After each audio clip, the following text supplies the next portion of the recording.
statement and a balance sheet look like from Apple, we're going to totally throw all this away and start again.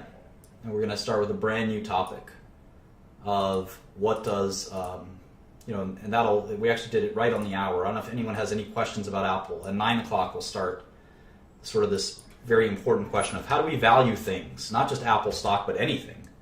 How do we value stuff? How do we value cash flow? So any questions on Apple real quick? Contour asset? I don't know what that is. UK exit? That has nothing to do. Contra asset, yeah, we don't have to worry about accounting just quite yet.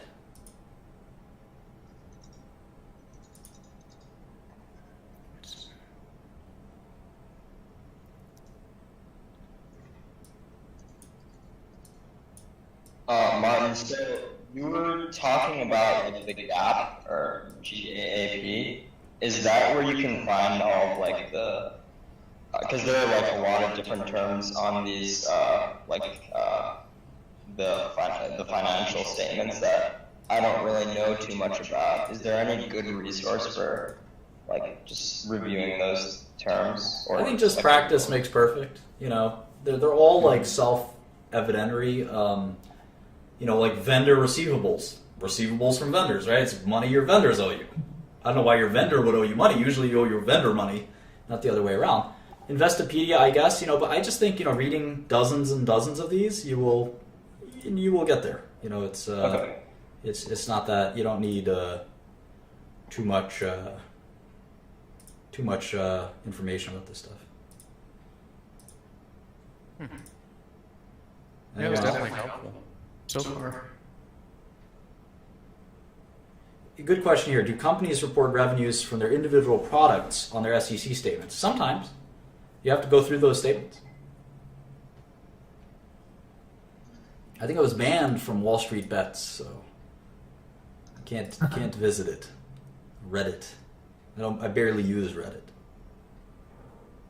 And try to stay on topic, because otherwise everyone will... you're confused and you lower the quality of this to everyone.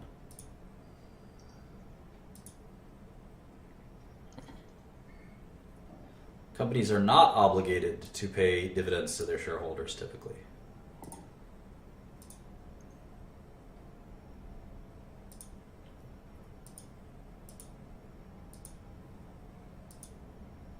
Okay, so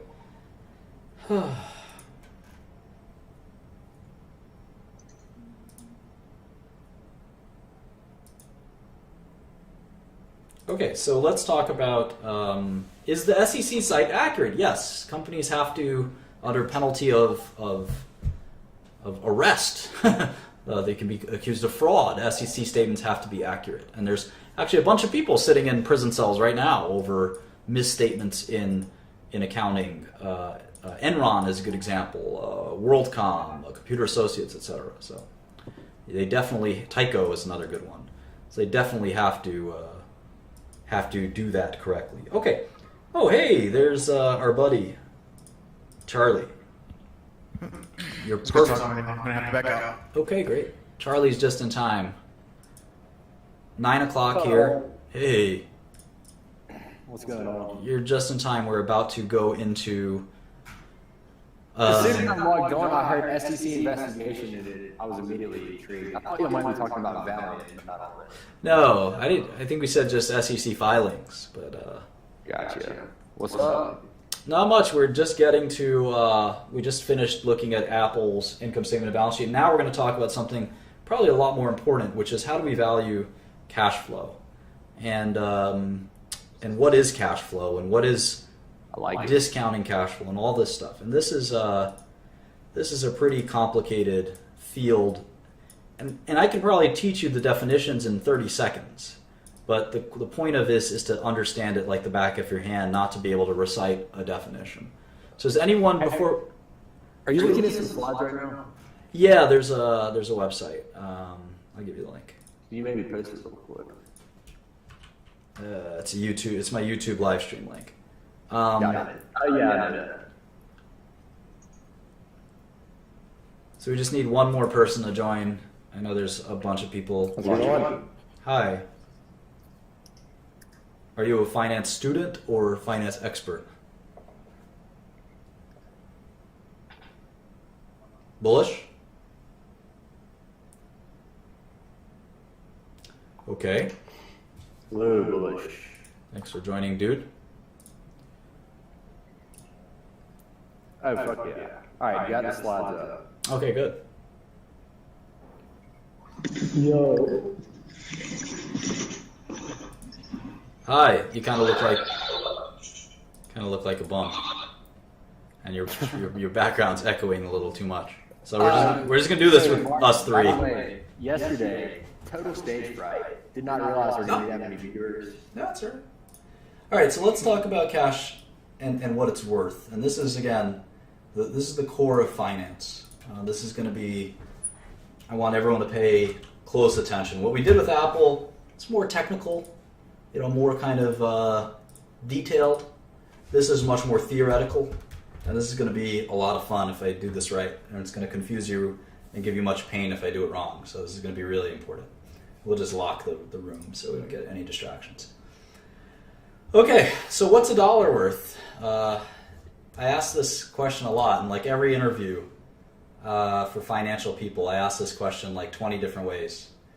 And one of my favorite questions is one of my first interview questions is I say, if I give you $1, $1 every year, every January 1st, forever. And it's actually a contract. It literally is a contract that I'm going to sign. Right here, Martin Shkreli. And you can, it's dated today. Dated today. And it says in the fine print, it says section 2. Section 2. So this is section 1. Every January 1st forever, I give you $1. Section 2 says you can sell and transfer this contract. Okay, so I give this contract to you, Mr. Maduri. Okay. Congratulations, you've gotten this contract for absolutely nothing. And you want to sell it. You want to sell it to Charlie. How much does he pay? So I guess however many years forever is, I try to charge more than that. I need a number, Mr. Maduri. I'm gonna say $1,000. Get out of my office. You're fired. You're done. You're not getting the job. Somebody else is. And I'm going to kick your ass on the way out, and my goons are going to take whatever money's in your wallet. You're done. Sorry. You lose. Anyone think they can come in here and explain it? I'll actually give you, I will give you this contract if you can come in here and explain it correctly. Can you give a brief synopsis of the contract really quick? It's a simple. It's $1. I just did. Are you watching my YouTube stream? Here, I let me- am looking for the slide you guys are on. I couldn't find. No, it's on the. You're watching the wrong thing, probably. It's right on my. It's right on my page. Sorry, can you repeat it? No, you're missing out on your ability to make money. What if I sell it for? Hang on. No, you're done, dude. You're done. We kicked you out of the. We kicked you out. You're on the street right now, nursing your wounds from my biggest goons. Fool. Who can actually come in here and explain it? That guy seems to. Some of you guys in typing seem to be able to explain it.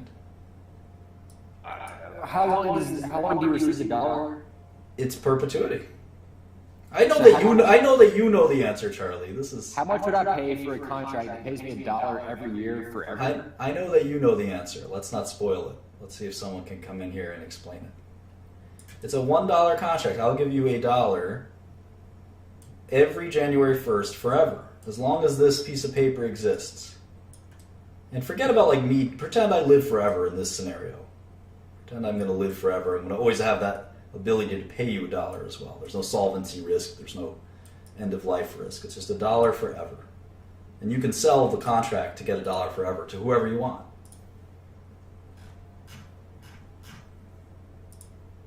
This turns out that Getting closer.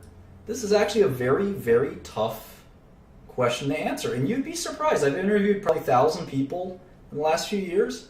You'd be shocked at the freaking answers I've gotten for this question. 1,000. I was about to say, we just heard 1,000. We heard 1,000 from Mr. Midori. Let's see what other people have to say. Come on in.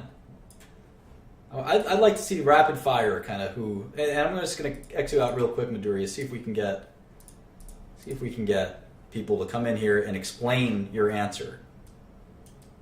You have like 10, 20 seconds tops to sort of explain it. And the winner gets $100 by PayPal. Ooh. Things just got real. Chris? Everyone's saying repeat the question? You should have been paying attention. Chris, your mic isn't working, it seems like. So you're like the guy who shows up to the interview late. You're done.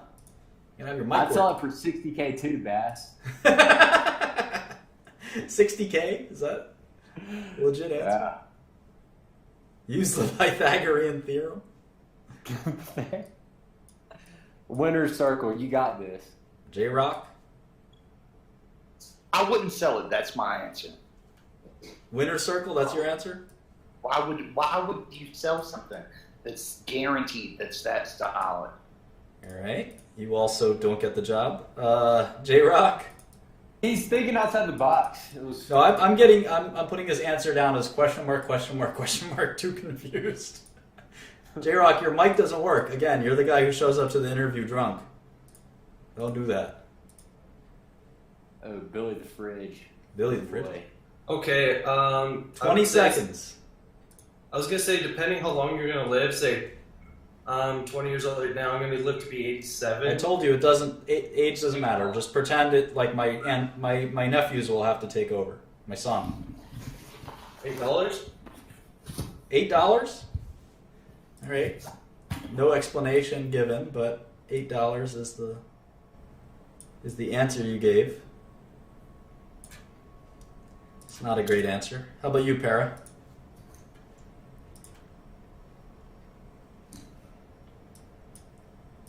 It's amazing. The average American does not understand finance.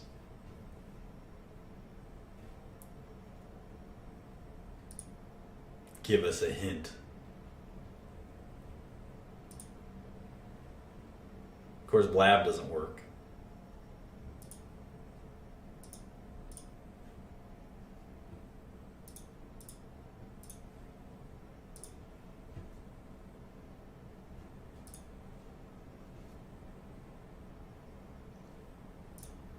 Thank you, Sandra. I think we're back. Okay, Sandra, you have an answer? Yeah, sorry, I lied that for a bit. But my answer is that present value of $1 is if you had $1 now versus $1 next year, you could use it out in the market and you can maybe earn interest on it or make an investment. So you kind of pick a common or what looks to be a trending interest rate. You use the present value table. Once you get into perpetuity of the present value of $1, it stops really mattering how many years. So when people are talking about ages, that's why it kind of doesn't really matter.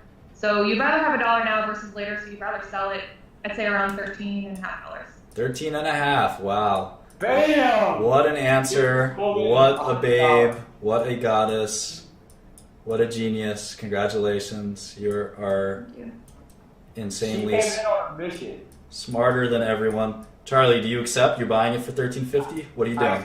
I accept it. All right, you're done. $13.50. Trade's done. Congratulations. Thank you. Of course, it's probably worth about $50 in my opinion. But I was gonna say, I guess, the actual value depends on who's buying it. yeah, it's a tricky question. All right, so we got one smart person up in here. Hey, that was a great question, Martin. I love it. I've got 100 variations of this that I ask finance people who want to work for me, who want to invest my money or help me invest, and it's pretty complicated. Well, it's all about, and I will explain why $50. I will explain in tremendous detail. We'll spend the next. If I do my job right here, I'll excite you so much about this that you'll spend the rest of your life trying to think about what cash flow is worth. Your cash flow, a business's cash flow, a septic tank pumping company's cash flow, an electricity company's cash flow, a drug company's cash flow, anything. And so this is just one small example of how do we value future cash flow. So we know how to value today's cash flow. If I said I'm going to give you $5 in 5 minutes, and I say, well, what would you sell that contract for? Well, it's going to be about $5. I mean, depending on the uncertainty, it could be $4.9999. There's actually people that do this. It's called overnight repos, if you want to look into that. There's actually a market for this kind of paper. It's actually repurchases as repos. And there's actually a marketplace for that kind of transaction where it's literally the interest of $1. The interest of something literally from the night to the morning as a repo. And there's things like called carry trades, where you're carrying a trade for just a short period of time and you're earning an infinitesimally small amount of interest. Obviously, it's easy to determine the discounted value of something in a short period of time. But what if I told you I was going to give you $1,000 in 10 years, or I can give you $100 a year for 9 years? Which one's better? So I'd prefer to start receiving the money now. Well, this isn't as you can imagine. This isn't a guessing game. This is not. This is something we can actually calculate to extreme precision. Okay. With so are you going to use like a 7% return on the $100? we could use any return we want, and that's the great thing about it. Is we could say, well, what if we don't make a return? What if we do make money with the $100 a year? What if we, et cetera, et cetera? What if there's inflation? What if there's deflation? All these things we can actually get an exact answer, and that's what finance is all about. This is literally the discipline known as finance. Well, let's get down to it. Yeah. Let's explain this $1,000 or $100 Cool. a year. 'Cause I'm Okay, intrigued. so the concept that our guest, who was quite good and quite eloquent, pointed out is that $1 today is usually worth more than $1 tomorrow.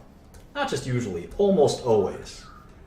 Hell has to freeze over for $1 to be worth less today than tomorrow. Why? And the answer to the $1,000 question and the answer to the $1 question all lies in this concept. It all lies in this kind of concept. Why? One, someone said inflation. Okay, I guess that's true. We could talk more about inflation. The better answer is Akil's. It's opportunity cost. Or just say opportunity or investment potential.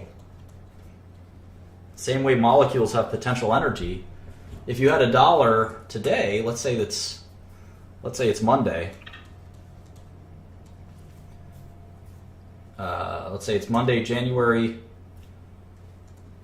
1st, 2016, and you had $1,000 versus Monday, January 1st,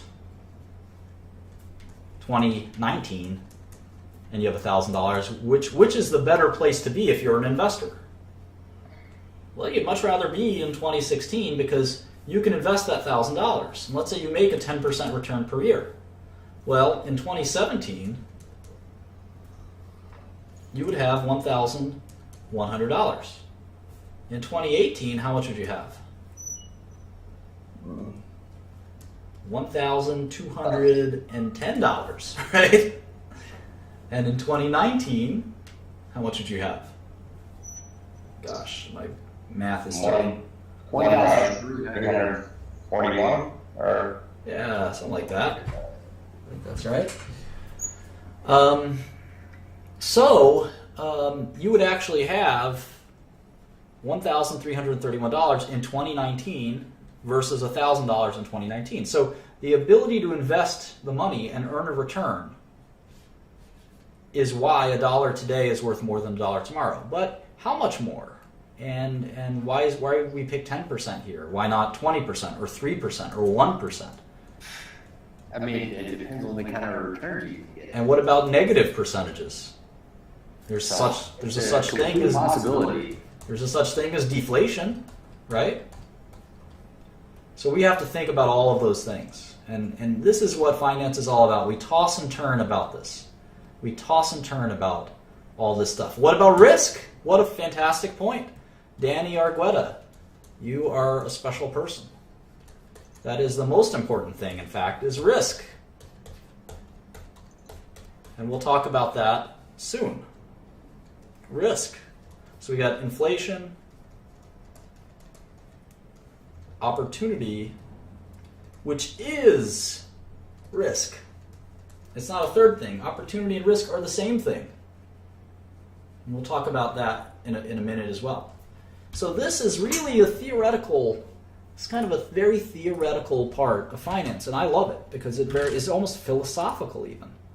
It's almost philosophical. And what's so philosophical and theoretical about it? Well, we know that a dollar today is worth more than a dollar tomorrow, but Apple has that exact issue. In fact, every stock we're ever going to look at, the concept is a dollar today and a dollar tomorrow are something to think about. So if Apple makes $18 billion a quarter, that means they make what? $70 billion a year? And if they make $70 billion a year, we can actually discount that and add it up. And we'll talk about that in a second. But keep the Apple example in mind. All right, so now we have the question of how much is a dollar, how much less or more is a dollar worth today than tomorrow? Okay. So like I said, if I told you I was going to give you $5 today, or this year, and I was going to give you $5 next year, and every year thereafter, we obviously, if we summed all these things up, I don't know if you guys know this, sigma means sum, capital sigma in Greek. If we summed all of these from beginning of 2016 to infinity, what would the answer be? It would be infinity. Yeah, it would actually be infinity because we'd have an infinite number of years. And obviously the right to get $5 a year forever is not worth infinity. It is not worth infinity. It is worth less than infinity for sure. So why? Why? Well, let's go year by year. So if I told you I was going to give you $5 right now, you'd say, oh yeah, that sounds like it's worth $5. I trust you, Mark. I think you have $5. What about $5 next year? Well, who knows about next year?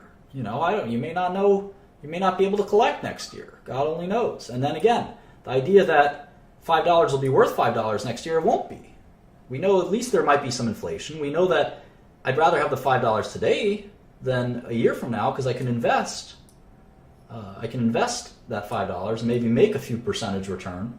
So $5 is in 2017 is probably worth less than $5 in 2016. It's probably worth less. The $5 in 2018 is worth even less than that of 2017. So let's say it was worth, let's say 3% less. What would that annuity be worth? So let's do this out in Excel. And Excel is great because you can just simply do it the way you see me doing it here. So $5, and we're going to take $5 times 0.97, which is 3% less than before. And we're going to copy and paste all the way down. And you can see that as we get less and less, we approach a value of what? Each year, the value of that $5 approaches 0. It's like an asymptote in calculus, right?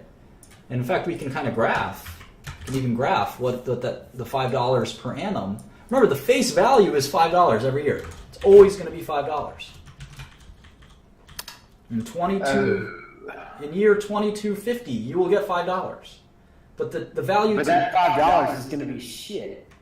Yeah, exactly. In year 2300, it's not going to be worth much. And so we can actually graph this and sort of see what it looks like. It'll be fun to see that. How do we do that? Let's see. Insert line graph. Here we go. Yeah, here you can see the value of $5. It sort of reaches this asymptote of 0. In math, an asymptote is a line that approaches another number, another line, but never quite touches it. And you can see that by the time it's like 50 years out, it really isn't, the $5 really isn't worth very much. It's worth maybe $1. So if we take the sum of this, equals sum, and we sum all of these numbers, we get $166. $5 a year forever is about $166 today. Even though if we sum all the cash we're going to get, it was $1,660. This is, let's see how many years this was for. How many years was this contract for? 332 years. It was a 332-year bond where I get $5 every year. I'm going to collect, by the end of the bond, I'm going to collect $1,660. But today, the bond would trade for $166. Why? We got to think about this. We got to think about it carefully. What if we only discount by and let's add more years to this. Let's go into thousands of years. See what happens if we do that.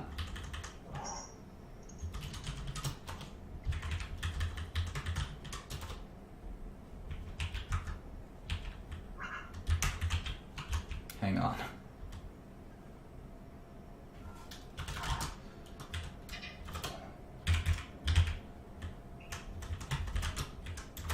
Okay.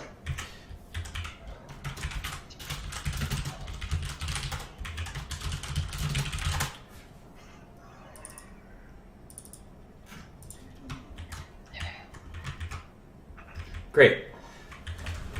So we're going to call the rate at which we discount the cash flow from one year to the next the discount rate. And we're going to change this formula. I encourage you all to make this Excel sheet yourself. We're going to change this formula to the discount rate. We're going to see what happens when we change the discount rate to 10%. What do you think the value of the bond will do? Obviously, the amount we're going to collect will be the same. This contract promises us $9,310. $5 a year for a long time. Let's see how many years we put in this. If we increase the discount rate, what's the value of this contract? It's going to be lower. Yeah, it's going to be lower. Why? Because it approaches 0 at an early rate. It gets closer to 0 at a much earlier time. Yeah, so we can see that it goes down to $50. If it's 5%, it's $100. If it's 3%, it's $166. If it's 2%, it's $250. You can see that they're inversely proportional. In fact, a fascinating thing is as the discount rate approaches 0, the value of the bond approaches what? $9,310. No, it approaches infinity. Oh, okay. I guess I was assuming for the amount of time that we were collecting. Why do you think it approaches infinity? Oh yeah, I guess yes. Correct. It does if you have an end to it. But we could always extend this even further, right? If it's an annuity is infinite. Well, the answer is if a dollar today was not worth the same as a dollar tomorrow, then it would be worth something vastly more. But we assume that money is worth less over time because of things like risk and opportunity cost. So we have to think very carefully about how to discount a series of cash flow. And in businesses and bonds and stocks, we have these yearly cash flows we come to expect. In this case, this is very boring. We expect $5 every year, forever. Businesses obviously aren't like this. The cash flow we get fluctuates. We hope it grows, right? We hope that the CEO of the company figures out a way to make this go from 5 to 6, from 6 to 7, from 7 to 8, hopefully from 8 to 800. If you're a CEO like me, you want as much profit as possible. And you have to discount that cash flow because that something might go wrong in the year 2029. You can't predict what the earnings of your business will be in 2029. Can you imagine the people who were forecasting Motorola's earnings 10 years ago? Motorola and Nokia were on the top of the world 10, 20 years ago, right? Right. Motorola. So on that note, like, how do you put a number on what you should discount? That is the secret of finance. You're literally, touching on the number one question in finance, which is subjective. a little bit. What is the discount rate? Well, let's take a look. What is the interest rate of a government bond? Does anyone know what the 10-year bonds yield? Not much. I mean, like 1%. Yeah, it's about 2%, 1.7%, 1.5%, something like that. 1.74, this guy may be a bond trader. So apparently the government says it's not less than inflation. It's not less than inflation. So the U.S. government bond is theoretically risk-free. Right? It's theoretically risk-free. There's no risk that Obama and Trump, our future president, will not pay the obligations. Right? What if the government fails? It's a great question. There's no risk that the government won't pay its debts. We'll talk about how realistic that is in a second. And theoretically, there's some risk, right? And we could actually measure that risk with a Bloomberg machine, believe it or not, and something called a strip or a TIPS security. But regardless of a TIPS security, we can see that the government bonds have an interest rate of about 1.74%. So the government can borrow money from us for 1.74%. That means that we get this interest rate. And in fact, the risk of not getting paid is worth 1.7.4% to us. And that's simple. If I lent Charlie $5,000, I would ask him for 10% interest. Because, I don't know Charlie. He seems like a nice guy, and he seems very smart. So the fact that I'm willing to lend him any money at all is already telling. I'll take a 10% rate for what it's worth. And I just size him up and I say, you know what? There's a good chance he's not going to give me back the $5,000.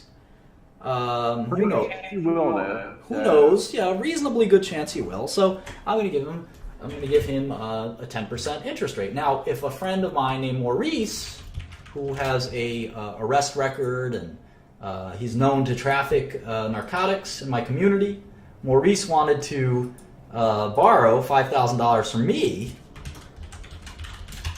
I don't know. What interest rate should I charge him? I think Maurice is more likely to default. I'd be taking like quarterly payments of percentage. Yeah, I think I'm gonna charge him a higher interest rate because I just don't think Maurice is gonna pay me. In fact, there's probably no interest rate that I would take. It's not a black or white thing. There's let's give him an Albanian name. What's a good Albanian name? Let's just make him an American, Bob. Bob the crackhead. Bob the crackhead. Mark it up 5,000%. So it's a very difficult loan, and I'm worried about that. But the government, how about Apple? I can lend the company's money. It doesn't have to be people. They're going for cheap. Here's another good one. Brazil. This guy's making a good point. Brazil is 6% interest rate right now. The U.S. government is 2%. So we can see what the least risky securities are. We can make a list, in fact. U.S. 1.74%. Brazil 6%. Apple, I think, is borrowing money at 2%. I can look that up with Bloomberg, which I'll log into in a minute. The Bloomberg login. My loan to Charlie is 10%. My loan to Bob is 50%.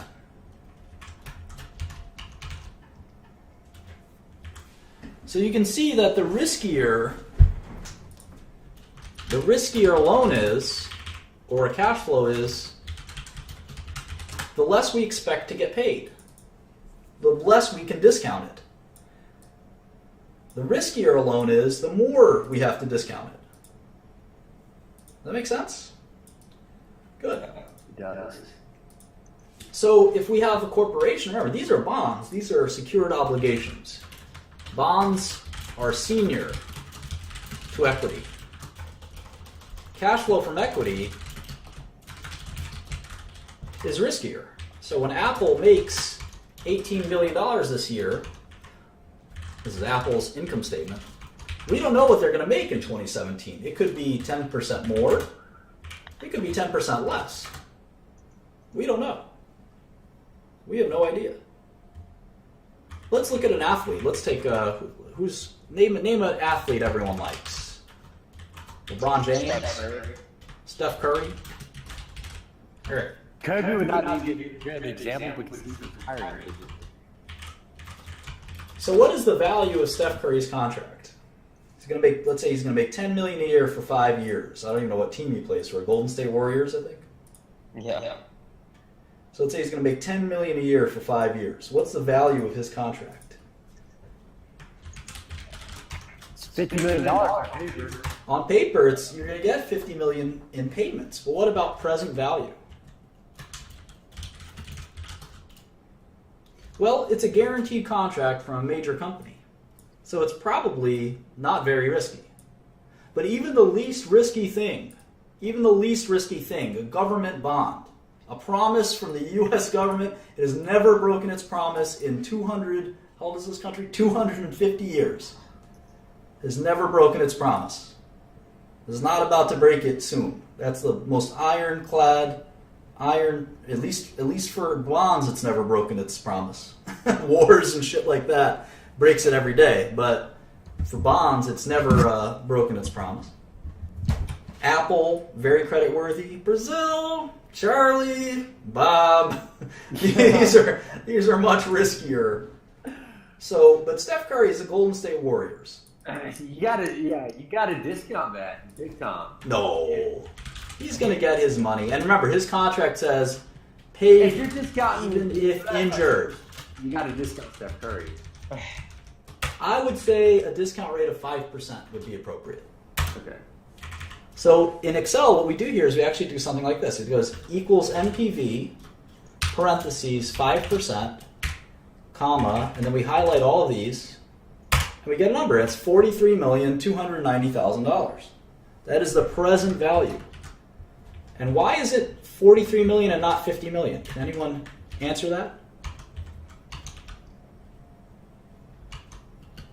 It's because there's some risk If with NBA defaults. There's some risk to the NBA defaults. That's a good point. The more likely, Not likely. the more likely scenario is that there's opportunity cost. And it's not like he's not going to collect. He's going to collect $50 million. There's no doubt.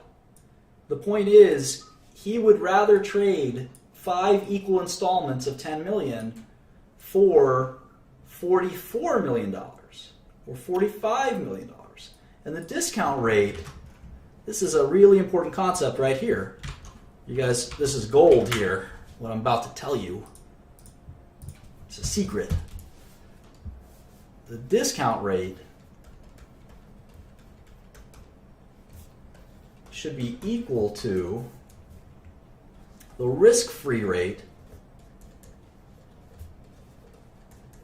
which is usually just projected inflation, or the U.S. government bonds, U.S. Treasury bonds, plus the risk premium.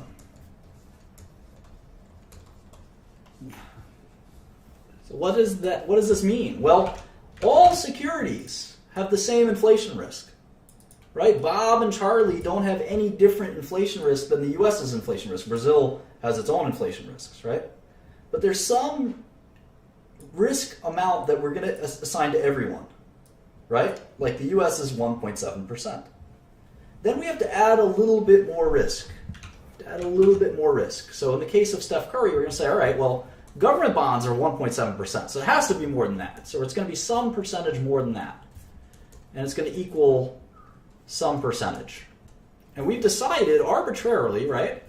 Arbitrarily that the 1.7%, we're going to add 3.3% to equal 5%. And this is the inflation risk in essence. The inflation risk. And this is the opportunity risk. Opportunity cost.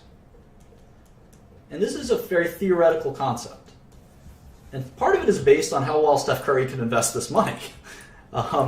If he can't invest it very well, then we just have to think about, or we're going to assume he can't invest it at all. We're going to assume that it's some risk like the risk-free risk, plus this crazy risk that perhaps the NBA defaults or that Golden State tries to get him out of his contract or something like that. And if we use that, we can actually put in, refer to the discount rate here, down here, and we see that it's a lot closer to the 50 million. The only way it's worth 50 million is if the discount rate is 0. And it can't be 0 because there's some risk of default. There always is. There always is. Unless you have the money in your hands. And there's a lot of money to be made. This is a good question. Which would never happen because the risk is irrelevant. A lot of fortunes are made. A lot of fortunes are made and lost. In fact, I would say most fortunes are made and lost because someone correctly predicts that a very unlikely thing happens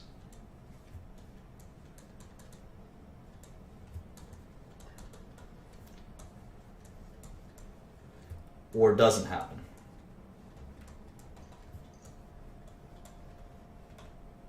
And that's sort of a big crux of finance. A good example is Warren Buffett with Coca-Cola and American Express. And many of other Buffett stocks, he paid a large price for. They did not seem to be cheap stocks when he bought them. They traded at 20 times, 30 times earnings. But he correctly predicted, and you could have bought other stocks for 15 times earnings. But unlike these stocks, he correctly predicted that they were not default, they would not be risk to these assets. They were too protected by their brands and things like that. He called them moats. That 20, 30 years from now, Coca-Cola would still be selling more Coke than they did the year before, American Express, etc., etc.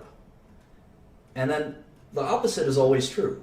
A lot of people value a company for 15 times earnings, and they say, well, there's not much risk that those earnings don't happen. And they're wrong. Sometimes things happen to earnings. A good example is a company like Best Buy or Valiant or other companies where earnings look really good, and then all of a sudden they look really bad. And you're left having paid a price that reflects that the earnings are going to be really good forever. So I hope we learned a little bit about finance today. There's a lot to digest in this whole risk and sort of analyzing a dollar today and a dollar tomorrow. All these things will take a lifetime to learn. I think I explained them briefly. I introduced you to the concept. When we do this again, we're going to actually use Blockbuster Video, a good example. Blockbuster Video. Even Netflix, who knows? Is Netflix tomorrow's Blockbuster? Doesn't seem like it today. Back then, you would have never thought Blockbuster would have gone bankrupt. All of these things come and go, and the price we pay for things is very important because it implies a discount rate. And we'll learn all about these things. Next lesson, we might do it in terms of formulas. This is the present value of an annuity happens in this formula. We can also do something like this. Or there's different formulas we can use. And eventually we're going to work our way up to something called a discounted cash flow or a discounted dividend model, which we basically did with Steph Curry. It's a more technical version of Steph Curry's present value that we calculate. And remember, in Excel, you could just do equals, NPV, discount rate, and then cash flow series. That's how you do it in Microsoft Excel. I don't know how to do it in any other application like Google or whatever. So again, you're gonna spend a lifetime thinking about the way to discount cash flows. That is the essence of business, finance, and investing. I can't teach it to you in one lesson because it's going to be a lifetime of experience and learning, and that's what, in essence, all of investing is all about: is what is the risk to your cash flow. But we can go back to public companies like Apple and do some more forecasting and see kind of what likely is going to happen to investments in public companies, and private. We can do some private stuff too, and we can try to discount and use examples and things like that. So I hope this is valuable for everyone. If anyone has any questions, I'll open it up for the next sort of 5 or 10 minutes, and then we'll try to close by 10, and then I'll stick around and do some stuff after 10 as well, but the stream will end at 10 sharp, so anyone can join in. I'm going to get a soda, so the mods can... That was a great, really good, I guess, fundamental explanation of cash flow, so I appreciate it. Good stuff. Yeah, thanks Sure. a lot, Martin. This is very informative. Feel free to dial in some people so we can get some questions while I go get my soda.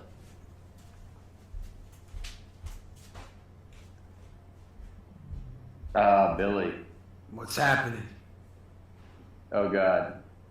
What's up, dude? I just invested all my money. And Shkreli? No, he was saying how what's his dick did Coca-Cola 30 years and was like it's gonna grow for 30 years, and I was like that's awesome because who would have thought Coca-Cola would grow that much? And I did the exact same thing in hold on. Little Debbie snack cakes. I think they're gonna grow exponentially every year. Okay. So I put $40,000 in Little Debbie snack cakes. I think this is good for me. I'm excited. If anyone would know his snacks, it'd be Billy the Fridge. Anyone else? Little Debbie's it's a good name brand. I commend Billy the Fridge's investment. The Billy the Fridge snack cakes. Starbucks. We talk about Starbucks a lot. We did a discounted cash flow for Starbucks recently. Martin, I see that you're big on finding the companies that are high PE that are still cheap.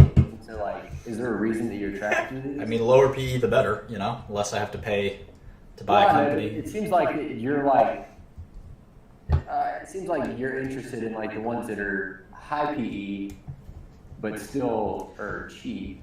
Yeah, I mean, so I think working at a Tiger Cub, all Tiger Cubs have this view that it's not about PE. It's just about what's the present value, and high growth companies definitely. It's young Shkreli in the building.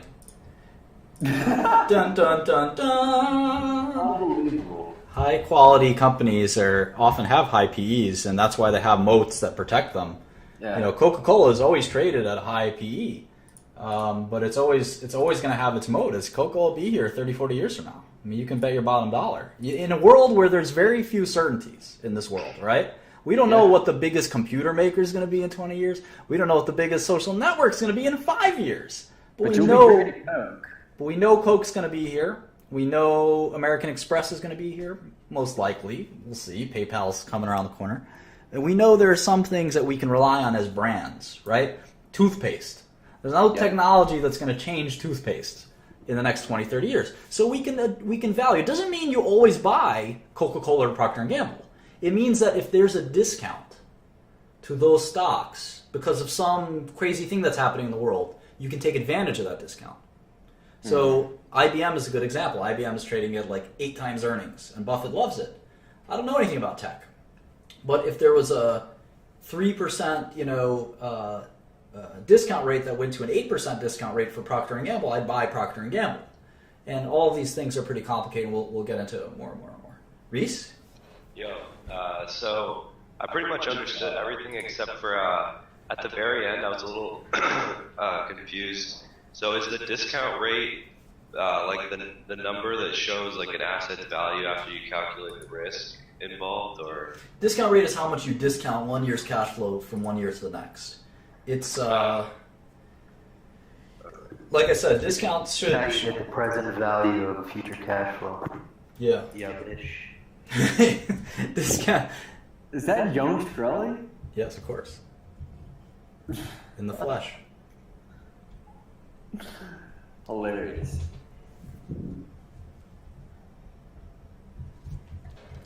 This guy had all the answers, but his computer doesn't work. Chuck. Hey, ¿Qué pasa? talk, you guys. How's it going, Chuck? I'm doing really good. How are you guys? Great. A little nervous. Nah. Just Oh, yeah. just a bunch of kids in here. Mr. Shkreli himself. Ah. Good to talk to you. What's up? The reason I jumped in is it's a little off topic, but there's a story going around that you got killed by in a drive-by. Turns out I'm still here. Crazy story. Oh, hey, Martin. Hi. Great presentation. I'm a fellow Zicklin graduate. And yeah, that was really great. I wanted to take a little off topic and talk about like the macroeconomics. No. And the picture that we have down. Are you willing to talk about that? What gives you the right to take my show and put it in a different direction? We have 13 minutes left to questions. Hi, Martin. Hi. Hi, I have a question. Right now, for the biopharm market in America, for you, what is your discount rate right now? Oh, that is a good question. Good question. Yeah.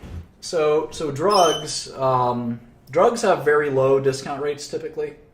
You have obviously your inflation, but typically it's like 3 or 4%, discount rate because typically, I'll give you a funny example.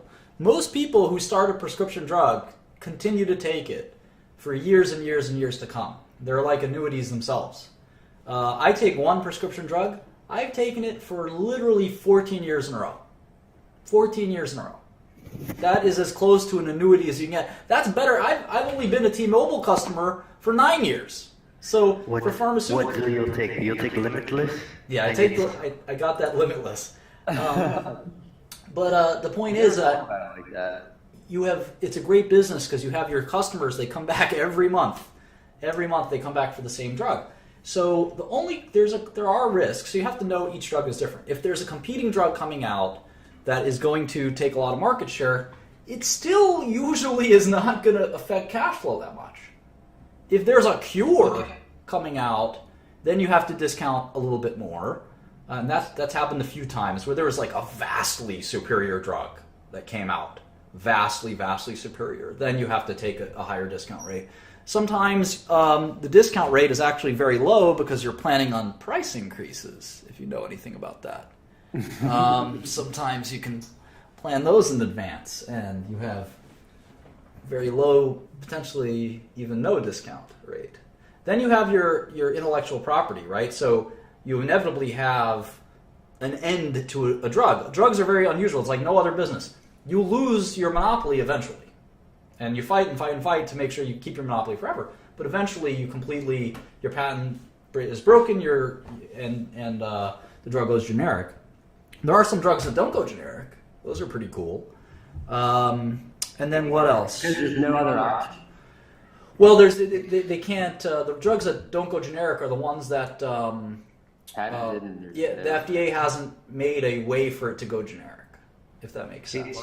When a company's brand, once they go off patent and they go generic, isn't the whole idea for them to ideally make a subsidiary to kind of be the top dog of that generic, right? Because Yeah, you definitely want to hold as much of the market share after the generics as possible. But typically, a lot of the big companies just give up and just let the generic market do what it does.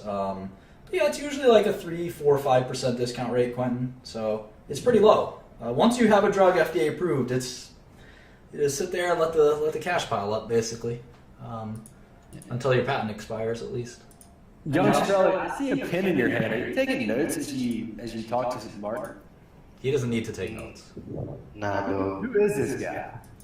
He's the boss. Hello. So this might be for your next class, but I have a question about like dividends and pricing of stock. Is that a fair question, or would you prefer that? I mean, another obviously, time? we didn't cover any of that material in this session. It sounds like you know a lot. You know a lot about finance. Are you a finance student or? I'm an econ major. Yeah, I mean, you knew a lot of the. I saw you typing a lot of the comments. You were spot on. We will talk about dividends and kind of theoretically, if a company doesn't pay any dividends ever, is it worth anything? That's something that is a pretty good theoretical question. A lot of the books would say no. Clearly, real life suggests otherwise. Yeah. And so we got to think about that. Dividends versus retaining cash versus buybacks. A lot of it's based on taxes. There's a lot of things that we got to talk about. But no, great to have you, and I hope you join us for future shows. Yeah. I just have a quick question. Do you know how to change like your name through Blab? Why I look like Blab technical support? You motherfucker, you need books? Here's one good book for you, motherfucker. I just wanted to first say, I think it's really generous of you. Can you not hear me? This is very noisy. Okay. Things like current events. Too noisy, dude. Drive everyone crazy. Oh, again? Yeah. No!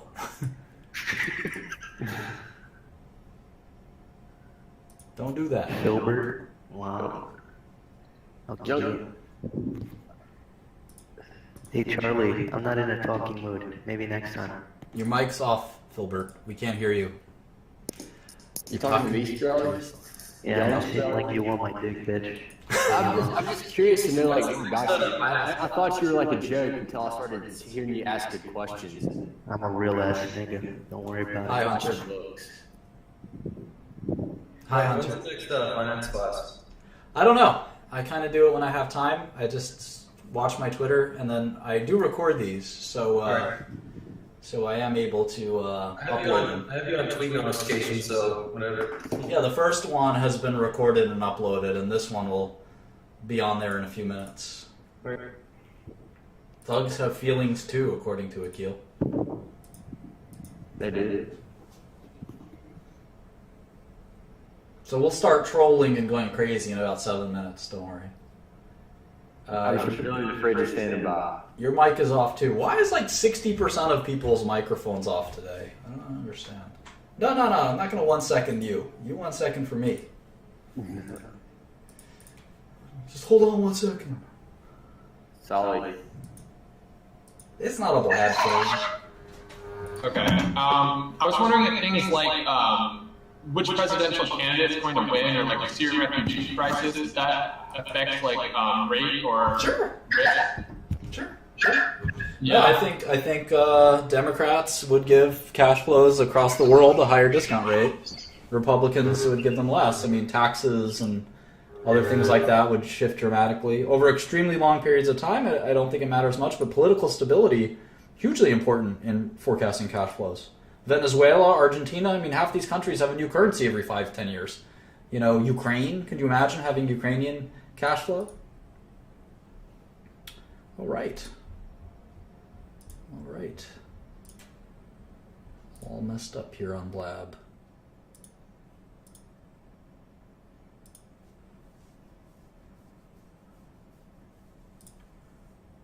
Block that one.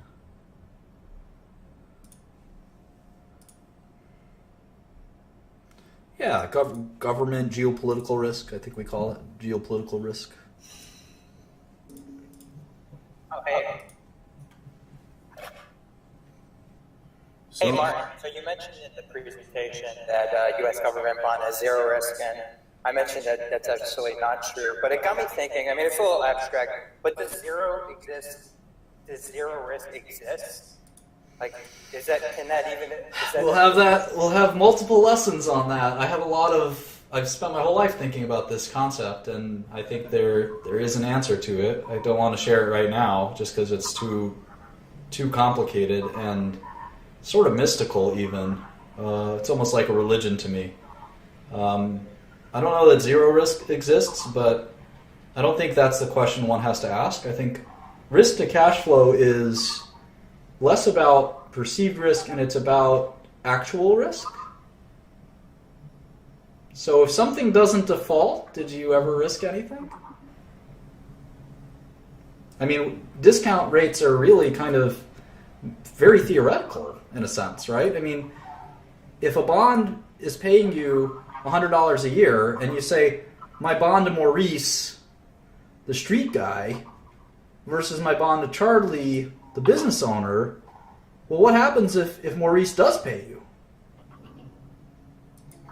Then it doesn't make a difference, right? You might think you risked something, but if you got the money, it wasn't technically a risk, and we'll talk about that in the future.